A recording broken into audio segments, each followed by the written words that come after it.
कवच का पाठ करके ही यात्रा करें। कवच के द्वारा सब ओर से सुरक्षित मनुष्य जहाँ जहाँ भी जाता है वहाँ वहाँ उसे धन लाभ होता है तथा संपूर्ण कामनाओं की सिद्धि करने वाली विजय की प्राप्ति होती है। वह जिस जिस अभिष्ट वस्तु का चिंतन करता है उसको निश्चय ही प्राप्त कर लेता है। वह पुरुष इस पृथ्वी पर तुलना रहित महान ऐश्वर्य का भागी होता है। कवच से सुरक्षित मनुष्य निर्भय हो जाता है, युद्ध में इसकी पराजय नहीं होती तथा तीनों लोकों में पूजनीय होता है। देवी का यह कवच देवताओं के लिए भी दुर्लभ है। जो प्रतिदिन नियम पूर्वक तीनों संध्याओं के समय श्रद्धा के साथ इसका पाठ करता है उसे देवी कला प्राप्त होती है तथा वो तीनों लोकों में कहीं भी पराजित नहीं होता। श्री गणेशाय नमः। अब हम देवी कवच पढ़ेंगे। देवी कवच। ओम। इस श्री चंडी कवच के ब्रह्मा ऋषि, अनुष्टुप छंद, चामुंडा देवता, अंगन्यास में कही गई माताएं, बीच दिग्बंध देवता तत्व हैं। श्री जगदम्बा की प्रीति के लिए सप्तशती के पाठांगत भूत जप में इसका विनियोग किया जाता है। ओम चंडिका देवी को नमस्कार है। मार्कंडेय जी ने कहा, पितामह, जो इस संसार में परम गोपनीय तथा मनुष्यों की सब प्रकार से रक्षा करने वाला है और जो अब तक आपने दूसरे किसी के सामने प्रकट नहीं किया हो, ऐसा कोई साधन मुझे बताइए।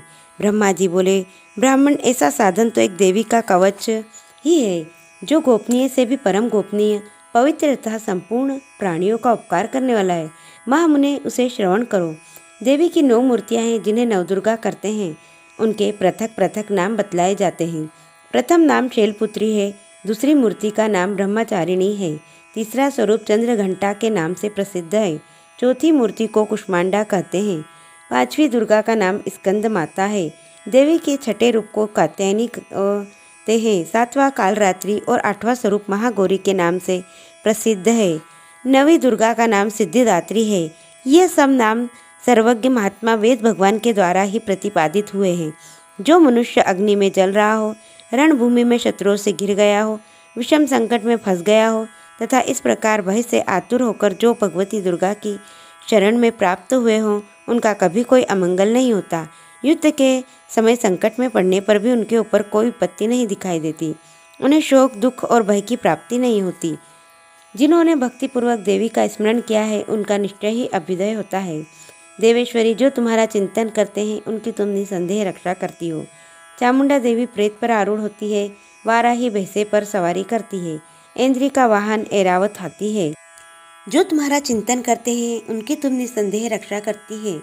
चामुंडा देवी प्रेत पर आरूढ़ होती है, वाराही भैंसे पर सवारी करती है, ऐन्द्री का वाहन ऐरावत हाथी है।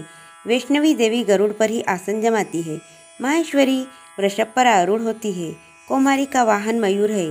भगवान विष्णु की प्रतिमा लक्ष्मी देवी कमल के आसन पर विराजमान है और हाथों में कमल धारण किए हुए हैं।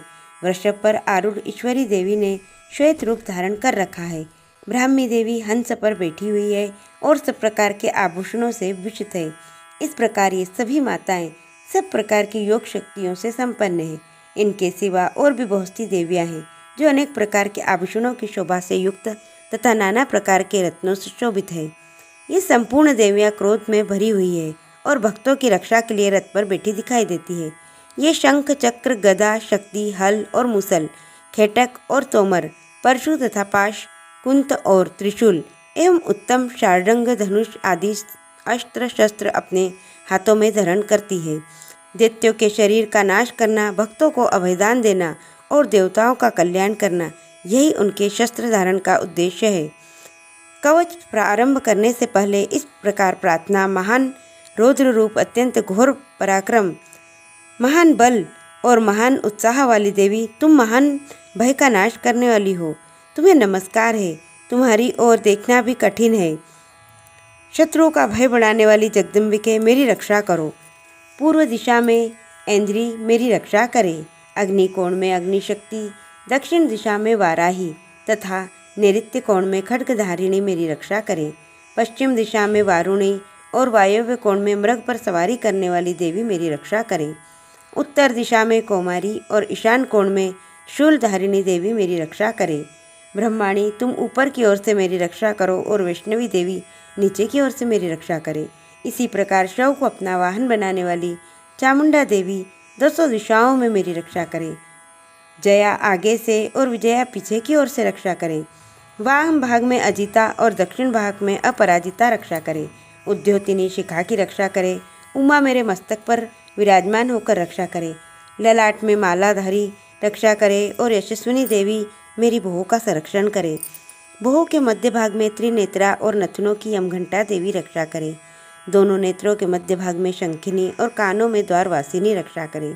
कालिका देवी कपोलों की तथा भगवती शांकरी कानों के मूल भाग की रक्षा करे। नासिका में सुगंधा और ऊपर के होठ में चर्चिका देवी रक्षा करे। नीचे के होठ में अमृत कला तथा जिह्वा में सरस्वती देवी रक्षा करे। कोमारी दांतों की और चंडिका कंठ प्रदेश की रक्षा करे। चित्रघंटा गले की घाटी की और महामाया तालु में रहकर रक्षा करे। कामाक्षी ठोडी की और सर्वमंगला मेरी वाणी की रक्षा करे। भद्रकाली ग्रीवा में और धनुर्धरी पृष्ठवंश में रहकर रक्षा करे। कंठ के बाहरी भाग में नीलग्रीवा और कंठ की नली में नलकुबरी रक्षा करे। दोनों कंधों में खड्गिनी और मेरी दोनों भुजाओं की वज्रधारिणी रक्षा करे। दोनों हाथों में दंडिनी और अंगुलियों में अंबिका रक्षा करे। शूलेश्वरी नखों की रक्षा करे। कुलेश्वरी कुशी में रहकर रक्षा करे। महादेवी दोनों स्तनों की और शोक विनाशिनी देवी मन की रक्षा करे। ललिता देवी हृदय में और शूलधारिणी उदर में रहकर रक्षा करे। नाभि में कामिनी और गुह्य भाग की गुहोश्वरी रक्षा करे। पूतना और कामिका लिंग की और महिषवाहिनी गुदा की रक्षा करे। भगवती कटी भाग में और विंध्यवासिनी घुटनों की रक्षा करे। संपूर्ण कामनाओं को देने वाली महाबला देवी दोनों पिंगलियों की रक्षा करे। नार सिंही दोनों घुट्टियों की और तेजसी देवी दोनों चरणों के पृष्ठभाग की रक्षा करे। श्री देवी पैरों की अंगुलियों में और तलवासिनी पैरों के तलुओं में रहकर रक्षा करे। अपनी दाढ़ों के कारण भयंकर दिखाई देने वाली दंष्ट कराली देवी नखों की और उधर्व केशिनी देवी केशों की रक्षा करे। रोमावलियों के छिद्रों में कोबेरी और त्वचा की वागीश्वरी देवी रक्षा करे। पार्वती देवी रक्त मज्जा वसा मांस हड्डी और मेद की रक्षा करे। आंतों की कालरात्रि और पित्त की मुकुटेश्वरी रक्षा करे। मालाधर आदि कमल कोशों में पद्मावती देवी और कप में चूड़ामणि देवी स्थित होकर रक्षा करे।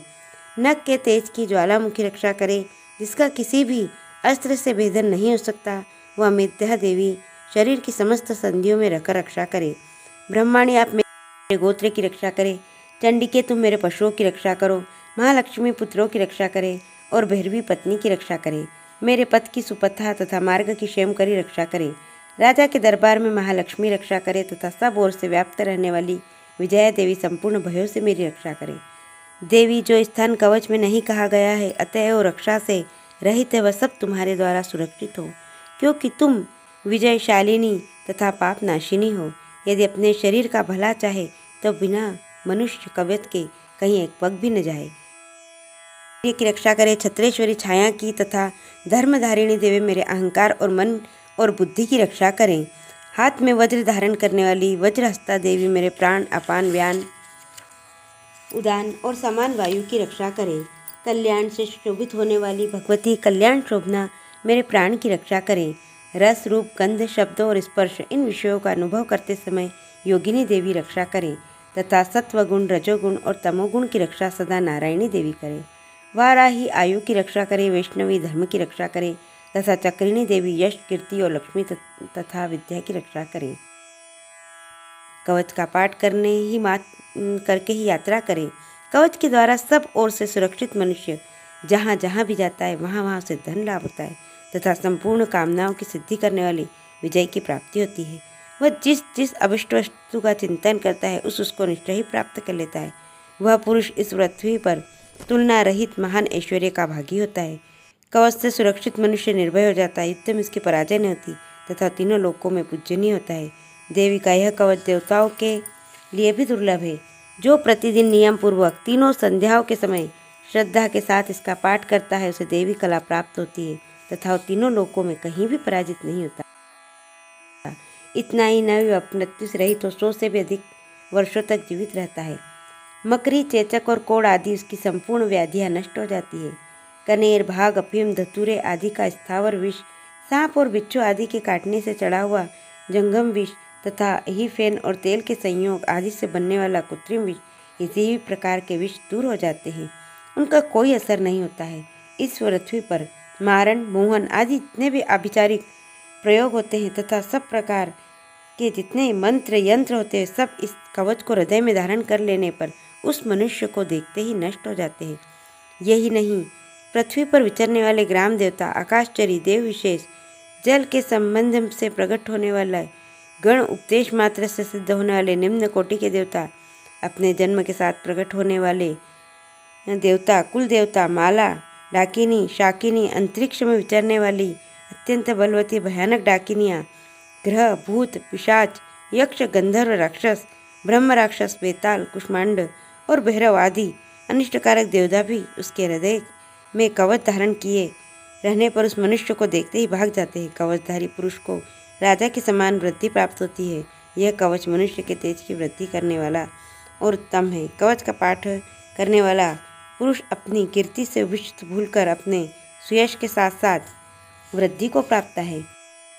जो पहले कवच का पाठ करके उसके बाद सप्तशती चंडी का पाठ करता है, इसकी जब तक वन पर्वत और काननों सहित पृथ्वी टिकी है तब तक यहाँ पुत्र पौत्र आदि सनातन परंपरा बनी रहती है। फिर देह का अंत होने पर वह पुरुष भगवती महामाया के प्रसाद से उस नित्य परमपद को प्राप्त होता है जो देवताओं के लिए भी दुर्लभ है। यह सुंदर दिव्य रूप धारण करता है और कल्याण में स्त्रियों के साथ आनंद का भागी होता है। देवी कवच। दुर्गा अर्पणमस्तु। मे मात की जय।